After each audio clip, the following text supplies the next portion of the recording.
Hello, everyone. Welcome back to Freedom to Learn Summer 2023. So glad to have you here. This morning, I have it could be morning, afternoon, right? We're across the nation and even around the globe with this conference. So welcome, everyone, regardless what time of day it is. And thank you for being here. Today, I have the privilege of introducing our next keynote speakers. There we go.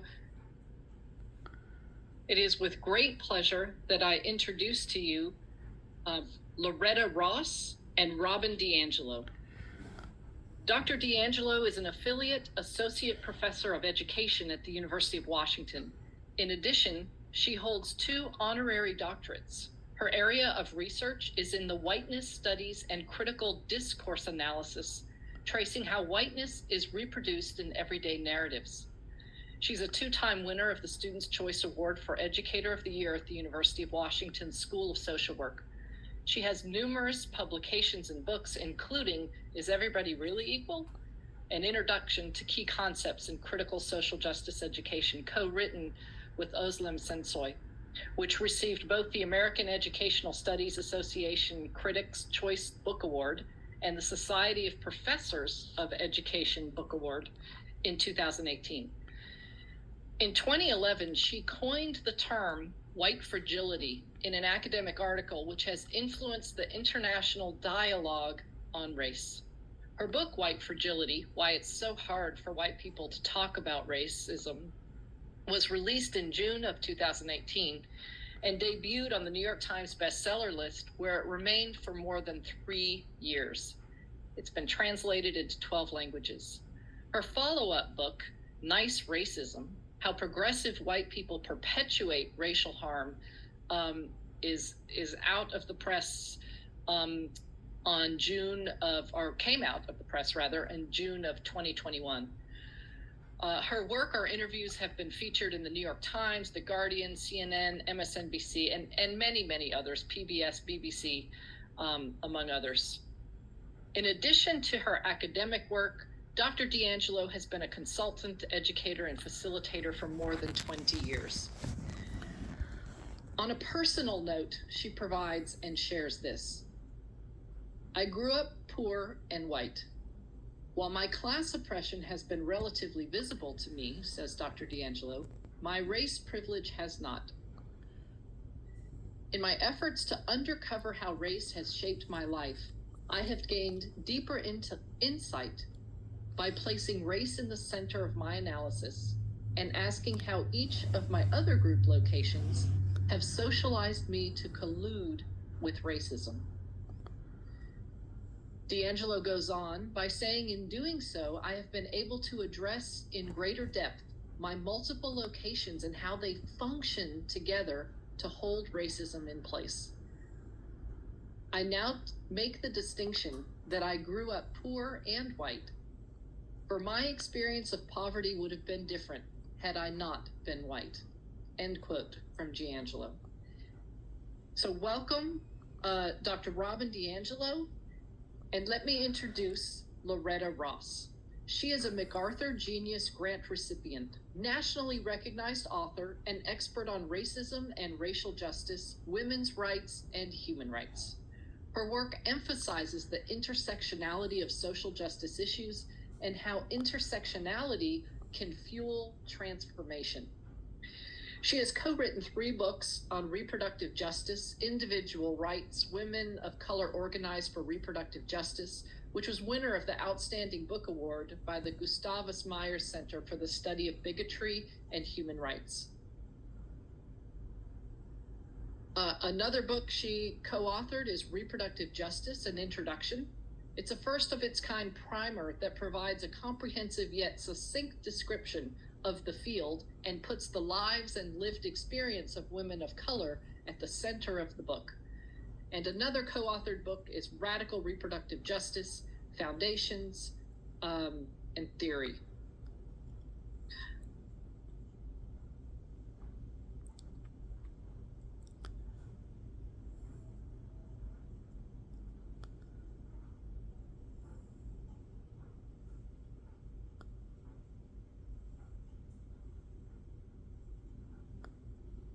Her most recent book, Calling in the Calling Out Culture, is a must.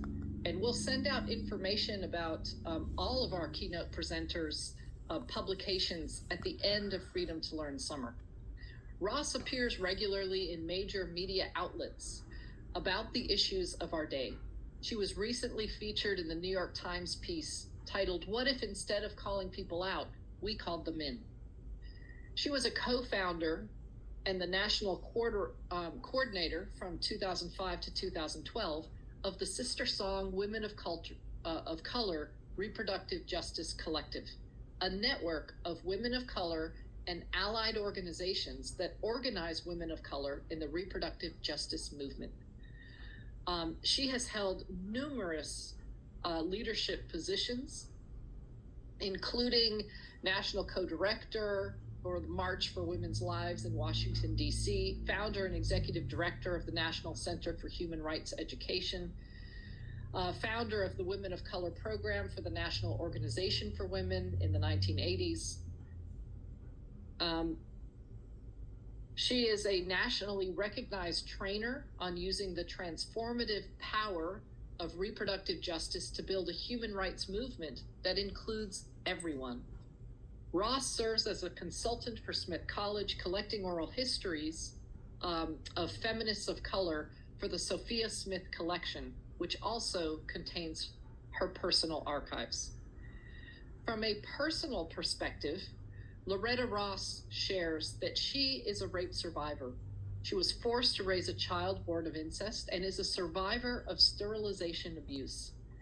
She is a model of how to survive and thrive despite the traumas that disproportionately affect low-income women of color. She is also a mother, grandmother, and great-grandmother. Please, y'all, join me in welcoming Loretta Ross and Robin DiAngelo. I'm going to begin by just establishing some terms that I think we're going to be using quite a bit, and start with patriarchy and whiteness. Men is a demographic. Similarly, white people is a demographic. Patriarchy does not equate to men. Whiteness does not equate with white people. Patriarchy is a system that persistently positions men above other genders. And along similar lines, whiteness, it's a system that persistently positions white people above other racial groups. And so hopefully that provides enough of a very basic foundation to allow us to engage with these two brilliant human beings. So I'd like to begin with Loretta Ross. So white women and non-binary people they tend to disproportionately show up at racial and social justice spaces, conferences, and the like, while white men represent a very small percentage of those who are engaged in racial justice work. And yet there's such an incredibly strong and relatively visceral critique of white women. You just don't have equivalent memes, M-E-M-E-S, for white men like we do for white women. We have the Karen meme, among others. We have the race to dinner approach to challenging white women. We have books like What's Up with White Women. And there just isn't anything comparable or as voluminous critiquing white men on their investments in whiteness. And so are women, and here white women, like just an easier target? Are they a conditioned target? Is this framing of white women to the exclusion and submersion of white men as a caricature of white racism another sort of divide and conquer strategy? So what's going on here? Well, you asked a complicated question that I think needs to be pulled apart a bit. I've never taken that all white women approach. I mean, let's be clear. There's as much diversity among white women as there is among anything else. There's a left, right, and a center. There's a Christian, there's a Jewish, there's a this, so trying to use those broad brushes is usually horribly inaccurate. There are white people who fight white supremacy. There are white people who support white supremacy. And so when you try to use those broad brushes, you're going to understate the threat and underanalyze the problem. And so you're going to come up with false solutions. So that's the first thing. All white people are not white supremacists, and all white supremacists aren't white. And so anytime you start with such a broad generalization, you're at risk of not being very targeted in who you need to address.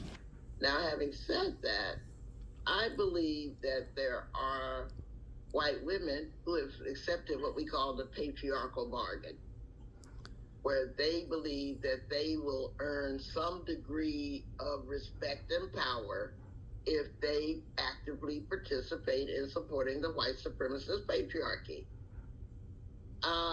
And so you have a different strategy for them than the white women who don't support the patriarchal bargain, but who may be racially illiterate, or what Robin calls racially fragile. It's a different set of people. And then you're going to have the people who are working on their racial illiteracy, but they're dealing with racial incompetence. So they're going to be doing it badly with some good intentions, but they're going to be doing it badly. Then you've got the women who are willing to put it all on the line. You know, the Ann Bradens and stuff like that, the people who do put it on the line. And so I don't use that white women phrase kind of loosely. I tend to use it very specifically, but I'll close by saying, when I worked at NOW, the National Organization for Women, back in the 80s, I spent my first couple of years there trying to persuade the white women at NOW, all feminists, all committed to fighting patriarchy and theoretically white supremacy, about what the reality of a Black woman was, because I was director of their Women of Color program, and that was my job, to help them understand what women of color feminists needed from the movement. It took me a couple of years to realize that I was barking up the wrong tree, because these white women didn't even understand what being a white woman was. And that's the skin they inhabit every day. And if they didn't understand how to be appropriately white, how in the world was I going to convince them to understand a reality that they didn't share, or even in most times notice?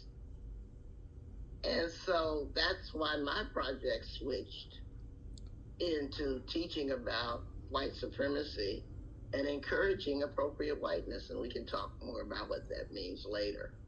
But our project, as I see it in fighting white supremacy, is to understand the different gradations of people's knowledge and not punish them for it, but encouraging them to appreciate it, learn from it, and make a decision whether they want to become more than the structured attributes that they've been assigned at birth. Thank you. Robin, do you want to jump in? You just got to echo. Wow, that was really rich and really helpful. Thank you. I appreciate your naming what happens when you use a broad brush. I think that's really, really important, and that nuance, because what I understand is if you recognize those gradations or those nuances, then they will inform your strategies, right? And so the strategies you use with one group of people would be different than another. So for the white feminists that you were struggling with, and now potential way in is their understanding of patriarchy and oppression, and to use that again as a way in, not as a way out. And so often we use our own experience of oppression as a way out. And it just reminds me how we can uphold somebody else's oppression as we struggle against our own. And the moment, or a moment, when that really was clear to me.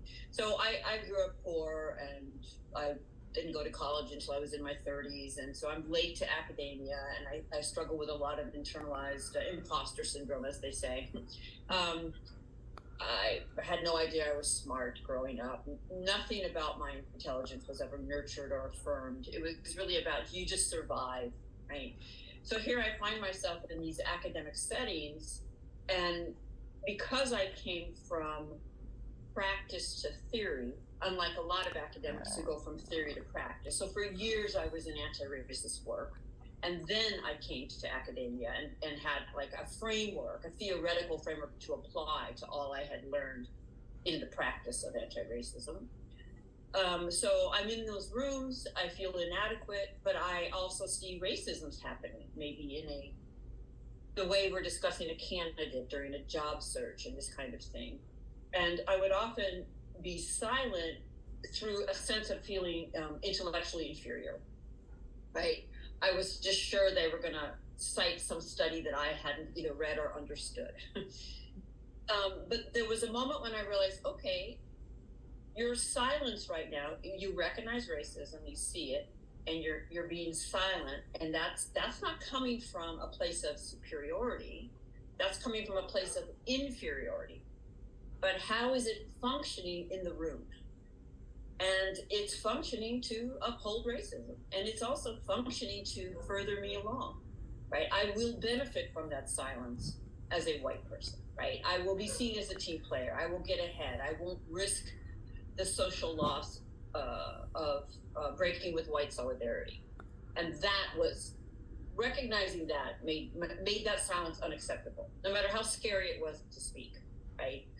And so that's an example for me of how do I use it as a way in? How do I say, I have a sense of what oppression feels like. I have a sense of what someone else's silence feels like in relation to mine.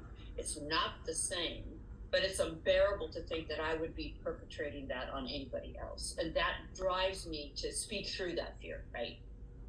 And there's a final recognition I want to raise, which is, it also heals. It also was healing, because the idea that I wasn't as smart as them is actually a lie. It's just a lie. And so when I spoke through that lie, I simultaneously helped to heal my internalization of inferiority as I used my privileged position to work, I guess, what we might say, for others' liberation. So just some thoughts about how we can use the recognition of the kind of whiteness we're inhabiting, the kind of positionality we have within that broad category to guide our strategy. That's so helpful. I love the challenge to really capture the intricacies and complexities of experience. Robin, you've noted that those who completely negate considering race in their writing, in their work, often get a pass, not even often, but they get a pass from the racial justice community, while those who engage in the complicated terrain of race can be treated so harshly by the left. Can you talk about this and highlight how you see that functioning? Yeah, I mean, it's an irony that's often frustrated me. For example, there was a book on the New York Times bestseller for a very long time. It might even still be on that list, and it's called The Body Keeps the Score. And it's about trauma. Are you familiar with that book, Loretta? Yeah. Yes, I am. And yet he does not address racial trauma. And I actually don't know how you could ever talk about trauma and not address racial trauma. I don't know how you could talk about humiliation or shame, as some well-known people do, and not address racial shame or racial humiliation. And so for me, that's unethical. and yet precisely because those very visible authors don't address race, they slide under any kind of critique. And I would imagine that, for an example of the person who wrote The Body Keeps the Score, he's a white man. Had he had a chapter, perhaps, on racial trauma, racial weathering, right? He may have been vilified as a white person who had no right to speak on the topic. And so I feel like we often punish white people who integrate an anti-racist lens into, and I think it should be integrated in absolutely, I don't think there's anything outside of it. And we don't have any response to those who don't integrate that lens. And I did see an expression, Loretta, and I'd love to hear your thoughts. Well, it's hard to figure out how to do anything perfectly. So I tend to be fairly tolerant of even inept attempts to address this many-headed hydra, rather than focusing on what they got wrong, because there's so many pathways to the mountaintop, and all of them are needed to get everybody up to the mountaintop. And so I'm familiar with the body keeps score. And until you pointed that out, I had not seen that as a problem, because the work of the analysis obscured, for me, a Black person, the fact that you're raising a point of view about that book that I had not considered, and I still would teach the book. And to be honest, I have critiques of everybody's book. Hell, I have critiques of your book. I have critiques of everything. But that does not stop me from seeing its value added to the national conversation on defeating white supremacy we need.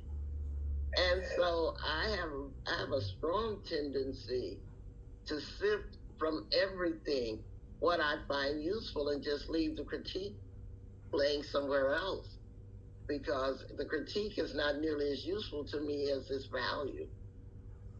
I could critique everything. I was raised by a very hypercritical mother, and I bought 5 A's and an A minus and got punished for the A minus. So I can critique everything because that's my socialization. And I find that it's very unhelpful when, in fact, your critique can obscure the worth of what you can sift out of something. I think part of the difference between how white women and white men gets treated is proximity. That we're in a social justice human rights movement where there are simply far more white women participating in it than white men. And so there's a proximity question. There's a, quote, shared sisterhood question, which raises the question, if you're such a great analyst of patriarchy, why can't you notice all these other components of white supremacy, like ableism and transphobia and racism and anti-Semitism? Why aren't you noticing all this other stuff? Why are you only focused on that one thing? So that lack of intersectional analysis is highlighted by proximity. I think that we make a lot of bad analogies in the movement because pain feels like pain, regardless of its source. But that leads us to over-analogizing things like, Bette Midler gets in trouble all the time trying to say that, being a woman is like being a slave or something she always awkwardly says. And I think that people want what they call, what I can call now, I don't know if this is something I've created or parroted, identity passes. If I have an identity of a particularly subordinated type, then I should get a pass on not dealing with or addressing other subordinated identities, kind of thing. And that might also be having an impact on why white women writ large encounter so much discussion, pushback on deconstructing white supremacy. So I'm just guessing about a number of possible causes on it, but I don't know if I would start from why aren't white men getting treated like that, because there's a whole different kind of conversation around white men that needs to be held around its specificity and what is called the whole failed patriarch syndrome. But that's a different conversation. See, that's the other thing about the oversimplification of the equality framework. You know, I don't think I want to treat white women like I treat white men, because they are quite different in the role that they play in maintaining the oppressive system. And so I don't want to treat white women the same. I wouldn't want to. I don't see how that would even be helpful. Yeah. I wouldn't dismiss out of hand a book like The Body Keeps the Score. I would want to, as I used it, to bring in, right, that lens. I think where I get frustrated is it functions. That's always what matters. So how does it function? And it tends to function as a system of kind of punishing those who seek to, if they're white, to seek to challenge racism, and kind of giving a pass to those who don't. And no, I don't know if we give a pass to those who don't. See, that's the overstatement, Robin. We don't give a pass to those who don't fight racism. Of course not. That's what the whole liberation struggle is about. What we don't do is, and I hear you say this very clearly, is hold that author to the same standard we would hold a comparable white woman author. And that, I think, is a legitimate observation. But no, there's no way you can. Black people, we call it all out. We call it all out. So that we have no choice. Our survival depends upon it. It just manifests itself in different ways. And as I say, there's a proximity question.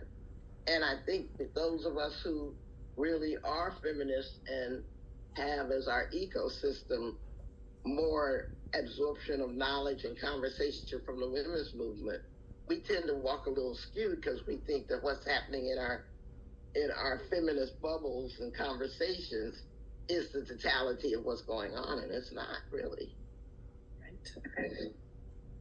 And anyone should be treated poorly. That's not strategic. I worry about how it functions to have white men kind of not visible when there's a particular kind of power they hold that's different, right? And when they're kind of under that radar, what's actually being upheld? And actually, I'd love to work on applying what you just said, the nuance you just applied, that you just offered, to something that I have said for years. So I'm going to tell you what it is, and then I'm going to tell you what my strategy is, and then we can complicate it. So all white people are racist, and only white people are racist. So let me say that people of color, of course, can uphold racism. I mean, Clarence Thomas, to me, is a classic example. But ultimately, that serves white supremacy, doesn't serve Black people. And the reason that I have said that is because I'm generally pushing against white people who absolutely have no ability to engage in what does it mean to be white, right? Who are going to say, I have nothing to do with racism. And so I do add, so my enactment or upholding of racism isn't going to look like explicit white supremacist, right? Like, it doesn't look like Donald Trump's enactment, but it looks like something, right? There's no way I'm outside of this. There's no way I don't contribute to it. So it's on me to always ask, what do the forms of racism that I uphold based on my particular everything, and then how might I challenge those?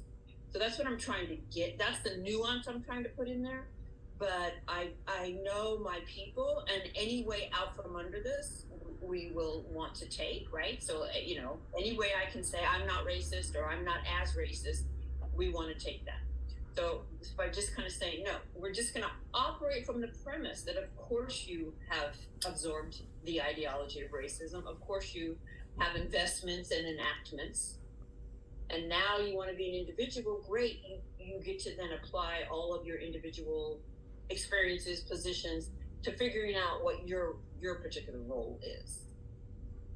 So I will offer that back to you. I have yet to find any use in calling a white person racist. I've had too many experiences of people standing up there in their Klan robes saying, I'm not a racist, but, so as an articulation, I find it less than useful. I find it very common as a signifying demarcation that white people use. But it's kind of like saying, it's almost a statement of the obvious. And because it's a statement of the obvious, it actually doesn't work as well as people think it does. Because it's kind of like saying, and y'all are the inheritors of a system of plunder and piracy. I mean, really? Yeah, you're stating the obvious, but then everybody's going to be discussing who's a pirate and who's not a pirate versus what we actually do need to be discussing today, kind of thing. And so as a pedagogical or teaching device, that's actually not a formulation I use. It's an acceptance that I think we all have.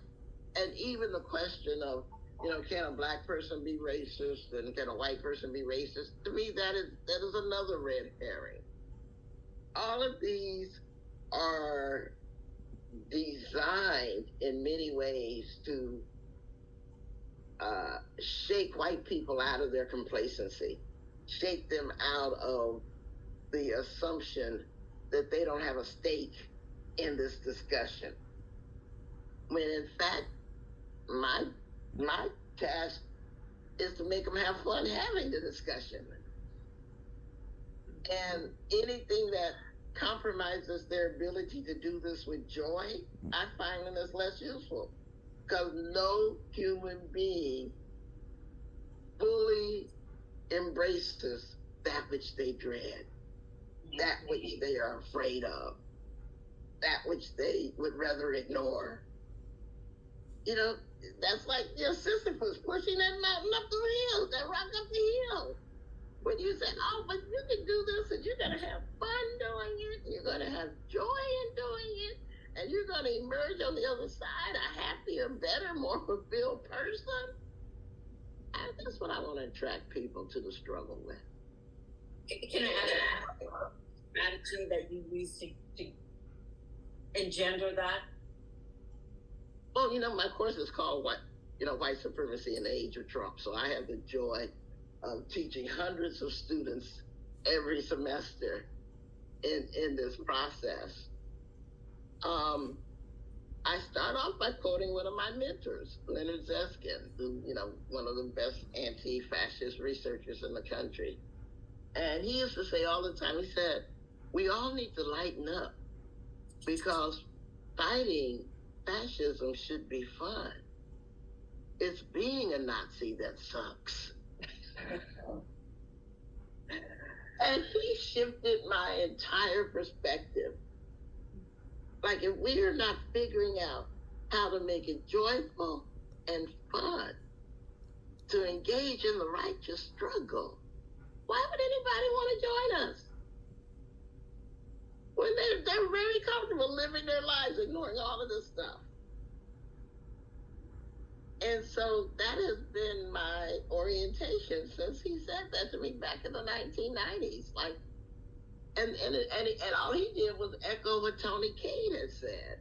We've got to make the revolution irresistible. And so I teach this hard stuff, but with joy and fun, and I show them how exciting it is, and we're going to grow, and we're going to become far more than we ever thought we could do. We're going to make mistakes, and we're going to fall down, and we're going to, do all kinds of horrible things to each other, and we're still going to have fun. because it's all part of the learning process. A technique. One of the earliest discombobulating questions I ask in my classes is, what do you like about being white? Oh my God, you should see the silence in the room. Because they only associate white pride with white supremacists.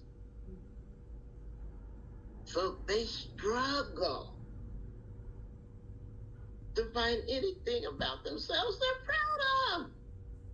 Well, if you start with feeling guilty, shame about the identity that you have no control over inhabiting, isn't that an awful starting place? Mm-hmm. Well, it certainly explains how you got to this place, Loretta, of which I believe is the title of your newest book, which is it Calling In the Calling Out Culture? Yeah.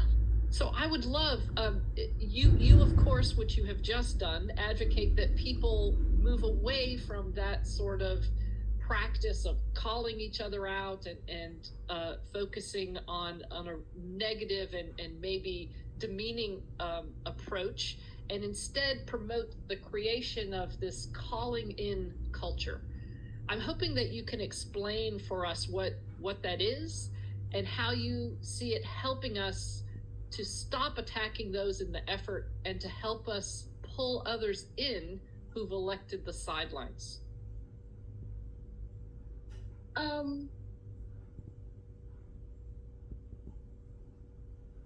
Both calling in and calling out are methods of accountability. The point is that there's wrong done and you think people should be held accountable for it. The difference between the two is what tactic do you use? Do you use anger, blaming, and shaming, or do you use love, respect, and grace? You're still pursuing accountability, but are you going to make people feel bad about being accountable or good about being accountable? Mm-hmm. That's all I'm calling it is. You should be working towards making people feel good about being held accountable for things they need to do better in the future. It's a perfect I'm sorry? That was a perfect elevator pitch, right? Like in just like 3 sentences, you nailed it. Yeah. I mean, who runs towards the firing squad, Robin? Right. Oh, if you're getting ready to face a bunch of people who are going to say awful things about you for something that you've done, who in their right mind runs towards that firing squad? Yes, and that's kind of where I was coming from when I opened this, right? Like, it's this like, oh, I don't even want to go there because, right, it's going to come at me and it's going to be really harsh. Yeah. Nobody. So we're not going to attract people. We're not going to grow people. And we'll attract the people who think that masochism is the way you do human rights work, but those are people who need therapy rather more than they need a movement. So, So thinking about the interplay between accountability and solidarity across race, across gender, what does healthy accountability and solidarity look, feel, and sound like? You want to go first, Robin, or you want me to? Well, I've been very much informed by what you just shared, and so I would say that it would feel affirming. It would feel like something that you wanted, right? That you have to start with a recognition that we're in a system, we're all in it, we're all part of it, and if we truly want to either try to get outside of it or try to change it, we're going to have to be accountable for where we're upholding it. I think in cases like mine, it would be unawarely or unintentionally or whatever, right? But you would want to know that, right? You would find it liberating and transformative and beautiful even, right? And that is something I often say, like, yes, it's hard, but it's also like so transformative and inspiring, and like it puts you at your growth edge like nothing. I mean, to be a white person who chooses to center racial privilege rather than their own form of oppression, I don't know what else could put you on your learning edge, right? Like I've got years of experience thinking deeply about where I've been oppressed, but I do not have years of experience thinking deeply about where I have benefited from somebody else's. So that for me is the growing edge, and that's why I embrace it. So, that's one piece of it, of course. Another piece is that you recognize that you are the least equipped to determine your accountability, right? I mean, if we're talking about race, as a white person, I have investments in this that I don't even know that I have, right? And the pull, the social capital, the comfort is quite seductive. And so I can't trust myself to know how accountable I am. I have to be in right relationship with others who can. And then, of course, all of that is complicated by what one person would say is accountable, and what another may not. So then it keeps coming back to, and ultimately, you do your best to take in what you can and leave the rest, right? So I could go all over the map, but those are some initial thoughts. And you always have such a great expression, so I think you had reactions. I'm a terrible poker player because everything I think is evident on my face.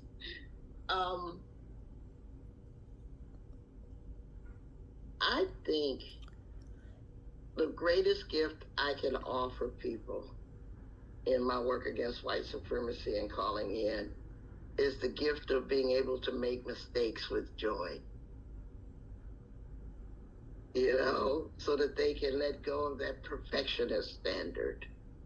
So they can offer themselves self-forgiveness so that they can learn to forgive others. So that they can know falling off the bicycle ain't fatal. You can get back on it and ride it again, and you'll fall off again, and you'll get back on it and ride it again. And eventually you'll be riding that sucker down the block saying, what was I so afraid of? When I first fell off. That's what I want people to do. That we're complicated people with our good sides, with our bad sides, with our strengths, with our weaknesses, and we're good enough as we are, and we can still be better. Guys, that's the joy. I mean, you talked about right relationship. And to me, the only relationship that really matters is the one with your own integrity. Because if you can't consistently make decisions that you can look in the eye without shame, you're always going to feel bad about yourself. And you have to sleep with yourself every night. All these other people, even your partner, they're transitory. But you got to sleep with you every night. And so that relationship with your own integrity. I had a conversation. I was with Susan Faludi yesterday. Me and her husband were having dinner. And she was interviewing me for her future book and stuff like that. But we were talking about how important it is to make sure that you're becoming all you can become. Not the script that life has assigned you, not the victim narrative that what you've been through has given you, not all of those other possibilities, but true self-determination means to consistently make the decisions that make you feel better about who you are and who you're becoming. All those other things inform that decision-making process, but they're not your destiny. Your destiny is what are you choosing to do with all that other stuff that's happened to you. So I have a yes, if I may, right? Which is distinguishing between what is me in my integrity and what is me in denial and not wanting to look at something, right? Like, I'm sure there are a lot of people who go to bed feeling like they're in their integrity, and I may determine, because they feel like they have nothing to do, for example, with racism. They're free of it. It's not them. So, I mean, I know this is a deep question. I don't necessarily expect you to answer, but it is, and maybe it's just that, again, the vigilance, or how do I know, right? Can I completely alone make that determination of my own integrity, right? What am I getting back from others that helps me make that determination? Because I don't live alone, right? I mean, in the sense of, we're not isolated creatures, right? We're social creatures. But you already have a leg up, Robin. The fact that they show up at your workshop tells you what you're dealing with. You're dealing with people who are willing to risk self-examining their lives. You're dealing with people who are willing to ask hard questions of themselves. So you're not dealing with people who are rather ignore what's going on. You're not dealing. Well, I have this fear of influence analysis about who you can actually have an impact on. And I mean, you're not dealing with the people at the bottom of the sphere of influence. You're dealing with the people who are asking the questions of themselves. That's the most fertile group you're ever going to get. And so it's a glass half full versus a glass half empty thing that you're dealing with. They wouldn't be showing up if they didn't have this questioning happening, if they didn't have the capacity to be self-examining and self-critical. So that's what you want to encourage and grow, as opposed to focusing on where they haven't done the self-examination and growth. I mean, you see what I'm saying? You want the positive stuff that they're exhibiting to grow. I mean, our friend Adrienne Maree Brown, what you pay attention to is what grows. Mm-hmm. So I want to pay attention to the positive efforts that they're making, more so than the rest of the journey they still have to take. I don't know if that makes any sense. Hercules. Yeah, it's like, I don't know. The fact that they're there showing up, paying attention, that means we got this. Right, and I hope each person, myself, and each person is asking themselves, right? Okay, how do I know what I know? And yeah. They're not the ones in denial. They're not the ones who say, "Oh, you're an enemy. You are selling out the white race. You are, brainwashing our children and trying to turn them all into trash." I mean, they aren't the enemy. We know what the enemy looks like. Yes. These are what I call our problematic allies. Yes. And we have to treat them that way. I can't tell you how useful that phrase, right? Distinguishing between a problematic ally, and all allies are problematic. Right? Everybody's a problematic ally to me because they don't think like I do. Totally. But just by virtue of our position, we're going to have things we don't see, right?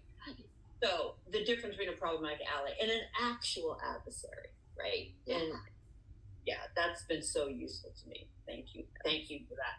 Well, I always say, if you don't do a good threat assessment, you'll probably shoot the wrong person. There you go. That's brilliant. All right, I want to end with this, posing this question. How can we use this calling in culture to bring our male racial justice colleagues toward an understanding of patriarchy and their role in preserving and perpetuating it? And what does it look like? What does it sound like for white women to call in a black man, for a black woman to call in a white man, for an indigenous woman to call in a white woman, to understand her whiteness and her role in preserving and protecting it? It looks like not starting off with a racially essentialist analysis. Good. I mean, I know that's academese, but identity is not destiny or political perspective. So if you start from that assumption that someone's identity is going to tell you how and what they think, you might get that wrong. Yeah. So let's not start there. Maybe start with the more inquisitive mind, less assumption. Because this is a classic calling in technique. Instead of criticizing somebody for what you think they've said wrong or done wrong, why not just stop and ask, what was going on with you at the time you said X? You know? And, would you say that same thing now? And what's changed? I mean, there's just another way of doing it. Right. What's so amazing to me, Loretta, is how foreign the way you are offering to us is to me in light of my training and development and growth within racial justice work. And it's so inviting and so encouraging and so promising. That's why I don't do DEI work. Right. Because the whole field of DEI is predicated on premises I don't support. And so I never advertise myself as a DEI practitioner. I don't write articles on what's wrong with DEI and all of that because, like I said, it's another pathway up the mountaintop. I've got better things to do. But there's a lot of premises in it that I don't support. But I also don't see any benefit in publicly denouncing them because that's just another pathway. Right. All right, Robin, you want to say something to our audience before we close out? Well, I mean, I've been left with lots to think about, and I'm right now thinking about that tension between the reality that being positioned as white in the world has shaped me, right? So how it has shaped me, I suppose we can't necessarily know or assume, but that it has, I can't give away. And so that's the tension between what we might think of as the essentialism of an identity, right? And not essentializing identity, if that makes sense. So that's what I'm thinking about right now. I don't think you can, in the society we're in, take race out of any equation in kind of how we move through the world that is so profoundly racialized. I'm not saying we should take it out. I'm saying we should incorporate it differently. You can either live out the script that your racialized identity has assigned you, or you can make different choices. You don't I take think it that out. piece that you're capable of different choices is the challenge to the essentialism of the identity. Right. Is that work? Yeah. And it seems to me to inform the response that you're going to have, the question that you're going to pose. If you're not coming in, the understanding of the social framing, Robin, that you're bringing in offers so much to how we can incorporate that inquisitive sort of questioning to guide an inviting in approach that Loretta has laid out. And I want to let everyone know that we will provide you information about both of these amazing, beautiful, brilliant women's work. And you'll have buttons to push if you're interested in pursuing their writings.